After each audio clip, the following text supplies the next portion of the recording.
For the second straight year, Alabama will be replacing their full-time starter at quarterback as Mac Jones has moved on. But of course, he had experience. When Tua went down a couple of years ago, he actually played at the end of the year. But this year, they really just don't have any experience coming back, any significant experience.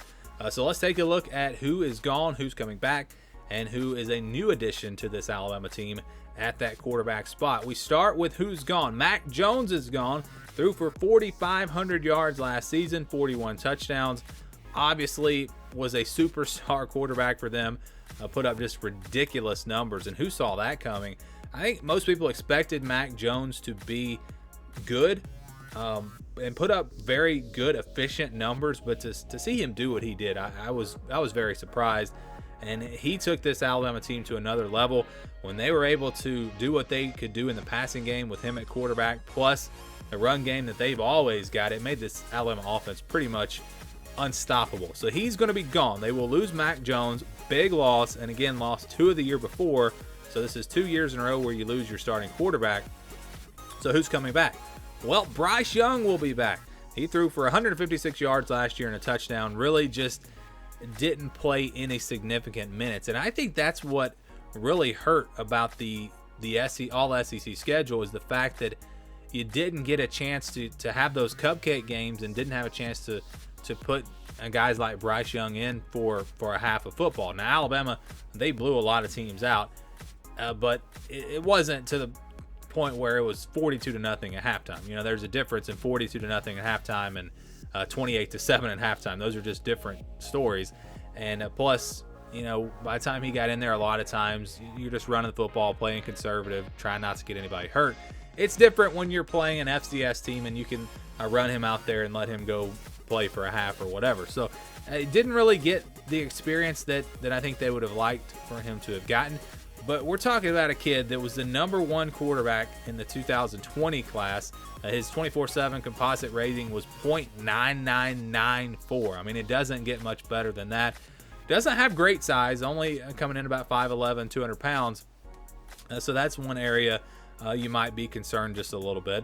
But still, the ability to throw the football, to be accurate with the football, good arm strength, good pocket presence. He can make plays. He can, you know, use his legs. He's not going to be the fastest dual threat guy, but he does have good speed, good football IQ. So we're talking about a guy that has a chance to be a superstar back there at quarterback in Bryce Young.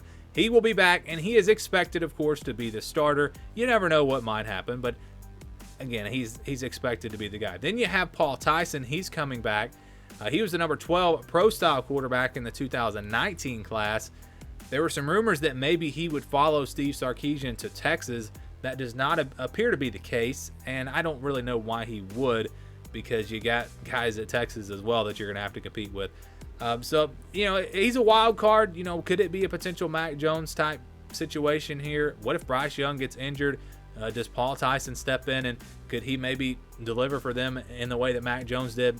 I really don't know. Again, I haven't seen him play. I don't really know enough about him to know what his potential is. But you've got him there, and again, he's one of the guys that you could potentially look at if things don't work out with Bryce Young. So these are the two guys really that have a chance, you know, to maybe play coming back. And again, I think Bryce Young is clearly going to be the guy. But what about new additions? Who's new on the team? Well, you've got one quarterback in the 2021 class, and that is Jalen Milroe. He was the #4 dual threat quarterback in this 2021 class. He is an early enrollee. That's good news. You let him go through the spring, and he's a guy that has a chance, I think, to be a future superstar. No, he's not a 5-star. No, he's not, you know, coming in like Bryce Young, but he's still a 4-star, and he's still the #4 dual threat quarterback in that 2021 class. He has good size. He's 6'3", 206. He can run. He is a true dual threat. Can run, can throw, maybe even a better runner than Bryce Young. He's got a very strong arm. He can make plays. You know, he's got those intangibles. I think he's faster than Bryce Young. So again, we're talking about a guy that maybe even could have a role as a Wildcat type quarterback. I really don't know, but I think he has the arm strength and the arm talent to be a starting quarterback in the future. maybe not as accurate as a Bryce Young, but still, you get him in there, you work with him, and I think he has a chance to be a star in the future. But I don't really see him potentially challenging Bryce Young here in this 2021 season. I think that job is pretty much his to lose. You never know, though. What if Milroe goes in there and impresses everyone in practice, has a great spring? He's a wild card. And again, he's a guy with talent that could potentially see the field for Alabama. Maybe it's not this year, but maybe it's in the future. So you got 3 guys now for Alabama that I think have a chance to be good quarterbacks. But again, Bryce Young is going to be the guy unless something happens. And so that's who you got coming back for Alabama, who you lost, and who is new to the roster here at quarterback.